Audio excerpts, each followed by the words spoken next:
عبد الرحمن بن یزید بیان کرتے ہیں کہ میں نے حضرت ابو مسعود رضی اللہ تعالیٰ عنہ سے پوچھا جبکہ وہ بیت اللہ کا طواف کر رہے تھے۔ انہوں نے کہا کہ رسول اللہ صلی اللہ علیہ وسلم نے فرمایا جو شخص رات کو سورہ بقرہ کی آخری 2 آیتیں پڑھ لے یہ اس کو کافی ہو جاتی ہیں۔ سیدنا ابو امامہ رضی اللہ عنہ بیان کرتے ہیں رسول اللہ صلی اللہ علیہ وسلم نے فرمایا میں ذمہ دار ہوں ایک محل کا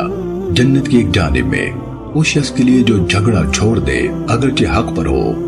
اور ایک محل کا جنت کے درمیان میں اس شخص کے لیے جو جھوٹ چھوڑ دے اگرچہ مزاحی میں ہو، اور جنت کی اعلیٰ منازل میں ایک محل کا اس شخص کے لیے جو اپنے اخلاق کو عمدہ بنا لے۔ سیدنا ابو ہریرہ رضی اللہ تعالیٰ عنہ نبی صلی اللہ علیہ وسلم سے بیان کرتے ہیں کہ آپ نے فرمایا قرآن کریم کی ایک سورت 30 آیتوں والی اپنے پڑھنے والے کے لیے سفارش کرے گی حتیٰ کہ اسے بخش دیا جائے گا۔ مراد ہے تبارک الذی بیدہ الملک۔